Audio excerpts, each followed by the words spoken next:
여러분 안녕하십니까? C7의 매거진 굿데이 첫 소식입니다. 사단법인 위키코리아가 위기 청소년들을 위해 마련한 일진 캠프를 지난 8일 1박 2일의 일정으로 진행했습니다. 올해 7번째 열린 이번 캠프도 다양한 위기 상황에 놓인 청소년들에게 사랑과 복음을 전하는 자리가 됐습니다. C채널 취재팀의 보도입니다. 올해 7번째 열린 일진 캠프. 우리가 생활 속 흔히들 알고 있는 일진. 그 위기의 청소년들을 위해 시작된 일진 캠프는 2015년부터 진행되고 있는 청소년 연합수련회로 이 캠프에 참석하는 사람들은 지금도 세상에 관심과 도움이 필요하거나 필요했던 위기 청소년입니다. 자의 반 타의 반, 사회의 그늘 속에 살아가는 위기 청소년들. 이들 대부분은 자신의 문제를 스스로 해결할 수 없는 환경에서 지속적으로 지내거나 방치된 채 보내는 경우가 많습니다. 이 부분을 안타깝게 여긴 임규복 목사가 위기 청소년들을 1대1로 지원할 수 있는 멘토를 세우고 물질적 후원도 제공하는 일진 캠프를 만들어서 8년째 진행하고 있습니다. 이번 캠프는 예배와 찬양은 물론 직업 특강, 멘토와의 시간 등 다양한 활동을 통해 자신을 알아가며 나아가 꿈과 비전을 찾아갈 수 있도록 마련했습니다. 저희 위키코리아 일진 캠프는 평생을 함께하는 멘토 멘티가 만나는 것입니다. 그래서 이번 캠프에 결연된 멘토 멘티가 좀 더 가까이 평생 내가 이 아이와 함께 가고 싶다. 내가 이 멘토님과 평생 같이 하고 싶다. 이런 마음이 이 1박 2일 동안 짧은 시간이지만 서로의 마음에 부어지기를 바라는 마음으로 캠프를 준비했습니다. 1박 2일간 캠프를 통해 청년들은 어떤 모양으로든 하나님의 사랑을 만나게 되는데 이 부분이 캠프의 가장 귀한 생명력이 됩니다. 작년 캠프 갔을 때도 좋은 사람들 많이 알고 와가지고 좀 설레는 마음으로 왔던 것 같습니다. 제가 받은 은혜는 이제 하나님의 사랑을 받았던 것 같습니다. 좀 더 하나님에게 다가갈 수 있는 그런 기회가 있었으면 좋겠습니다. 제가 작년에도 참여를 한번 했었는데 그때 은혜를 많이 받고 이번에 또 다시 또 은혜를 받고 싶은 마음이 강하게 들어서 참여하게 됐습니다. 캠프를 통해 하나님의 은혜를 경험하고 다시금 그 은혜를 간구하는 청년들. 임규복 목사의 사역의 출발이 2011년 노방전도를 하던 중 만난 위기 청소년 한 명을 돌봤던 것이었듯 임 목사는 일진 캠프를 통해 단 한 명의 영혼이라도 새 생명을 얻는 기회가 되길 바라고 있습니다. 우리 청년들에게 혼자가 아니다. 그리고 나에게도 부모와 같이 또 가족과 같은 나를 위해서 기도해주고 내가 인생에 고민이 있을 때 가장 먼저 달려가서 도움을 요청하고 상담을 할 수 있는 항상 내 편이 되어주는 어른이 있다라는 것을 알려주고 싶어요. 그래서 더 다른 위기나 아니면 더 다른 어떤 문제 안으로 들어가지 않고 이제는 건강하게 멘토님들과 함께 살아갈 수 있다는 것을 아이들에게 주고 싶었습니다. 위기 청소년들에게 전하는 밥 한 끼, 그리고 자신들의 이야기에 귀 기울여주는 한 사람이 있다는 것으로도 그들을 사망에서 생명으로 옮기는 일이 된다고 말하는 임규복 목사. 이 땅의 청소년들이 하나님이 우리에게 맡기신 미래인 것처럼 위기 청소년들에게 뿌려질 복음의 씨앗이 자신은 물론 사회를 변화시키고 한국교회를 변화시킬 힘으로 든든히 세워지길 기도합니다. C채널 뉴스 황정익입니다. 지난 1966년부터 시작해 반세기 넘게 이어오고 있는 대한민국 국가조찬기도회가 오는 10월 31일 서울 신라호텔에서 제55회 국가조찬기도회를 개최합니다. 행사를 앞두고 지난 4일 열린 기자간담회에서 국가조찬기도회 준비위원회는 올해 기도회는 세계 20여 개 나라의 국가 지도자와 국내 외교사절단 등 약 900여 명의 인원이 참석할 예정이라고 밝혔습니다. 국가조찬기도회 준비위원장 이봉관 장로는 어려운 경제 상황에서 국민 모두에게 은혜를 끼칠 수 있는 기도회로 준비하고 있다며 이 땅에 하나님의 진정한 축복이 임하기를 바란다고 밝혔습니다.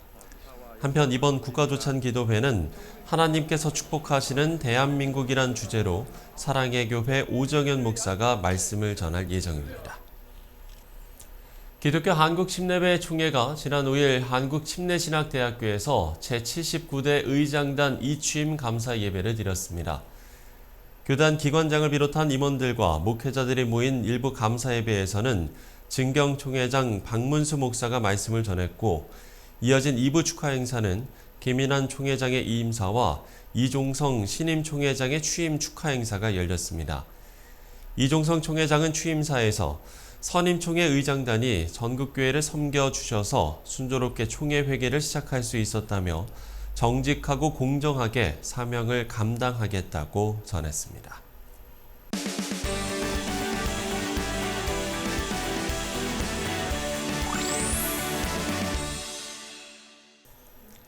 지난달 총회를 마무리한 각 교단들은 새로운 회기를 열며 출발을 알렸습니다. 오늘은 선교 분야 이야기를 좀 해보겠는데요. 대한예수교장로회 합동총회 산하 총회 세계선교회 이사장 박재신 목사 스튜디오에 모셨습니다. 목사님 안녕하십니까? 안녕하십니까? 네. 반갑습니다. 자, 교단사에게 관심을 갖고 보는 분들은 GMS 하면 무슨 단체인지 아시겠지만 네. 오늘 또 처음 접하는 분들을 위해서 먼저 이 총회 세계선교회 어떤 단체인지 소개를 해주시면 좋을 것 같습니다. 총회 세계선교회는 약자로 GMS인데요. 예. 우리 이 교단의 예산 합동측 교단의 전문 선교 기관입니다. 총회 위임을 받아서 교회의 본질이 선교라면 총회도 역시 선교를 해야 되는데 선교 단체로 이렇게 교단의 위임을 받아서 선교사를 발굴하고 또 훈련하고 파송하고 또 관리까지 행정적 지원을 하는 그런 전문 선교 기관입니다. 예. 그러면 현재 이 GMS의 선교사 파송 규모는 뭐 어느 정도, 어떻게 됩니까? 10월 달 기준으로 네. 96개국에 96개 나라요. 2,602명의 선교사를 지금 파송하고 있습니다. 보통 이제 이 동남아 지역에가 많죠. 뭐 이주민 사역이 어제 오늘 뭐 갑자기 일어나는 건 아닙니다만 국내 이주민 정책 변화, 그러니까 국가적 차원에서도 이런 좀 정책 변화도 있지 않습니까? 이런 부분에 대해서 어떤 선교 정책 차원의 좀 교단 내에서도 좀 논의가 있을 것 같긴 하거든요. 각 개교회가 개교회 나름대로 네네. 이주민 선교를 하던 것들을 이제 GMS가 외국인 지부를 만들어서 좀 통합하고 이들을 또 관리하는 취지로 지금 현재는 그런 상황에 있습니다. 제한적 접근 지역에서 왔기 때문에 이분들에게 좀 한국에 와 있는 상황에서는 복음을 전하기가 아주 좀 용이하다. 그런 이점이 있죠. 또 외국에 나갈 필요가 없고, 하나 이제 문제가 뭐냐면 아직도 전통적인 선교 개념을 가지고 선교하면은 다른 나라로 가야 된다고 하는, 그래서 외국으로 나가야 한다. 그래서 어떤 경우에 교회들이 인식을 좀 바꿔야 되는 이유가, 선교사가 한국에서 그 외국인들을 지원하는 사역을 하면 선교로 아닌 것처럼 그렇게 오해를 해서 후원이 뭐 중단된다든지 이런 경우가 생기는 것도 종종 보고 있습니다. 그래서 한국 교회가 이주민 선교에 관한 좀 더 관심을 갖고 여기에 대한 투자도 하고 또 인식이 좀 바뀌어야 된다. 지금은 사람에게 집중해야 되는 선교를 해야 되지 이제 뭐 외국에 나가서 뭐 물론 동시에 해야 되지만 그렇죠. 예. 자, 그런가 하면 코로나 상황이나 튀르키예 지진과 같은 위급 상황을 겪으면서 또 앞으로 또 이런 일이 있을 수도 있기 때문에 어떤 위기 상황에 대한 매뉴얼도 좀 마련을 하셨을 것 같거든요. 저희 GMS는 그 위기 대응 그 위원회를 만들어서 그 위기에 그 적극 대처할 수 있도록 그런 어떤 기구를 만들어서 지금 GMS 안에 그 파트가 좀 활동을 하고 있습니다. 네. 주로 좀 어떤 활동을 하게 됩니까? 선교사들이 현지에서 그 위기를 만났을 때 본인들이 어떻게 대처할 능력이 없지 않습니까? 그래서 그거를 체계적으로 또 적극적으로 할 수 있도록 본부 차원에서 위기 대응 본부를 좀 운영하고 있고, 또 아마 좀 더 체계적으로 또 발전을 시켜야 되는 필요성이 좀 있는 상황입니다. 네, 그런가 하면 각 선교단체에서 가장 큰 현안 중에 하나로 은퇴 선교사 문제를 이야기를 하는데 GMS 상황은 어떤지 이야기를 해주시면 좋을 것 같아요. 저 2,600명의 선교사들 중에 향후 20년 내로 은퇴를 앞두고 있는 분들이 약 75% 정도가 됩니다. 네. 선교사 은퇴 이후에 나타날 그 문제들은 선교사들의 주거 문제, 그다음에 그 생활비의 문제, 그다음에 어떤 뭐 노후됐지만 지금 70세라도 얼마든지 사역을 또 할 수 있거든요. 그렇죠. 그분들의 사역이 딱 단절되는 것을 또 그것도 문제 중에 하나더라고요. 그래서 그분들의 사역의 지속성 문제. 그리고 은퇴 선교사들이 이제 빠져나간 다음에 그 다음에 다음 세대 선교사가 또 들어와야 되는데 이 부분도 사실상 참 전망이 없습니다. 이 지금 청년 선교사들이 뭐 이게 헌신하는 숫자가 정말 귀하거든요. 네. 그래서 그런 문제들. 특히 이제 GMS는 은퇴 이후에 건강한 분들에게는 사역을 지속할 수 있도록 제가 75세까지는 은퇴했더라도 여러 가지 GMS의 그 행정 서비스를 지속하는 것으로 좀 정책적으로 그렇게 좀 배려를 하고 있고, 뿐만 아니라 이제 30년 이상 사역한 분들에게는 원로 선교사로 예우를 해드리면서 생활비를 지원하는 정책을 이제 지금 세워놓고 그렇게 시행을 하고 있는 상황입니다. 자, 각 교단이 정기총회를 마치고 새로운 회기를 시작하는데 이번 회기에 선교 분야에서의 최대 중점 사역이 있다면 어떤 겁니까? 좋은 정책과 아무리 좋은 그 전략이 있더라도 마지막 단계에서 시행이 안 되는 이유가 하나가 뭐냐면 재정 문제예요. 네. 그냥 돈이 없어서 안 됩니다 하면 더 이상 진전이 없더라고요. 그래서 GMS가 이 부분을 좀 어떻게 안정적으로 해결할 수 있을까 해서 제가 이제 1년 임기가 지나고 1년 남았는데 1년 남은 임기 동안에 아까 말씀드린 그 은퇴 후에 뭐 생활 자금이라든지 선교사들 노후 복지라든지 자녀 문제, 응급 케어하는 이런 여러 재정 소유에 관련된 안정된 재정 그 수입 구조를 어떻게 만들까 하다가 만만만 선교 운동이라는 선교 운동을 제창을 했습니다. 네. 만만만이 뭐냐면 1만 교회가 한 달에 10,000원, 1만 성도가 한 달에 10,000원. 그래서 만만만 이것만 어느 정도 정착이 되면 이제 우리 GMS가 지금까지도 잘 해왔지만 안정적으로 또 어떤 수익구조가 발생하면 선교사들 후원하고 지원하는 일에 뭐 기여할 수 있을 거다라는 이런 생각으로 또 열심히 해보려고 하고 있습니다. 예. 이제 선교가 지역 한계를 넘어서 그야말로 새로운 패러다임으로 접근해야 하는 시기인 것 같습니다. 뭐 앞서 이제 국내 이주민 선교에 대한 어떤 인식의 전환, 이것도 아마 같은 맥락이지 않을까 싶은데 가장 시급히 요청되는 어떤 패러다임의 변화, 어떤 걸 이야기해 줄 수 있겠습니까? 이 팬데믹 이후에 선교의 지형이 많이 바뀌고 있습니다. 속지주의에서 이제 속인주의로 이제 어떤 지역에서 이제는 사람을 중심으로 하는 정착에서 이제 이주로 로컬에서 이제 글로컬로 이렇게 바뀌어지고 있는 상황인데 이런 일반적인 접근 방법에서 이제는 기술적으로 더 디테일하게 접근해야 되는 필요성이 우리에게 와 있어요.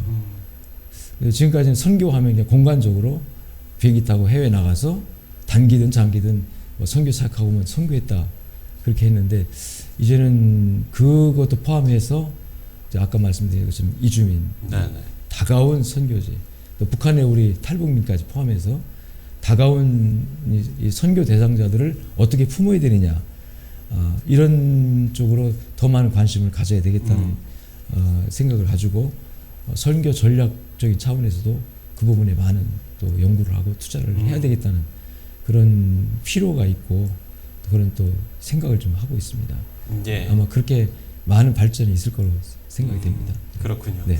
자, 끝으로 기도 제목 나눠주시면 시청자 여러분과 함께 기도하도록 하겠습니다. 팬데믹 이후에 위축된 선교가 이제 다시 이제 꿈틀거리고 있는 기분을 느낍니다. 근데 너무나도 산발적으로 지금 각 교회마다 이렇게 우리 교단만 보더라도 그래요. 그래서 우리 교단 입장에서는 이제 GMS로 모든 선교는 GMS로 이렇게 하나 되었으면 좋겠다는 간절한데 개인적인 이사장으로서 소망을 갖고 있어서 매일 그렇게 기도합니다. 12,000 교회가 다 GMS를 통하여 한 창구로 이렇게 힘을 모아서 선교를 하는 쪽으로 가자 하는 차원이고 또 뭐 저는 이사장으로서 우리 2,600명의 선교사들 바람잘 날 없죠 사실은. 선교사들이 평안과 안전, 그다음에 모슬렘권에 사역하는 선교사님들 또 지금 추방되어졌지만 아직 이제 그 사역지를 찾지 못하고 또 국내에 있거나 또 이제 어디로 갈까 고민하는 우리 선교사님들 이 비자발적 철수로 말미암아 이제 국내에 머무는 선교사들 중에 가장 아픈 것이 뭐냐면 후원 교회가 끊어진다는 거예요. 자기는 어쩔 수 없이 추방돼서 나왔는데 선교사가 왜 국내에 있느냐 그러면서 이제 후원 교회가 후원을 중지하는 이 네. 아픔을 보면서 아 이게 좀 인식을 좀 바꿔야 되겠다는 생각을 하면서 그분들이 빨리 이제 그 후원자를 만나고 또 후원 교회를 만나서 그들의 평생 사역을 감당할 수 있는 임지가 정해지도록 이런 기도 제목들을 가지고 새벽마다 기도하고 있고 뭐 열심히 기도합니다. 네. 예. 그야말로 선교를 위해서는 한 마음으로 기도를 해야 할 때인 것 같습니다. 네, 지금까지 총회 세계선교회 이사장 박재신 목사와 이야기 나눠봤습니다. 목사님 오늘 말씀 고맙습니다. 감사합니다. 예.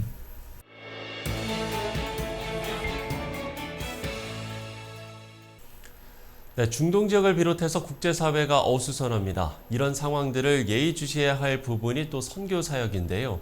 앞서 이야기 나눈 것처럼 상황에 관계없이 이루어지고 있는 세계 선교를 위해서 끊임없는 관심과 기도가 이어져야겠습니다.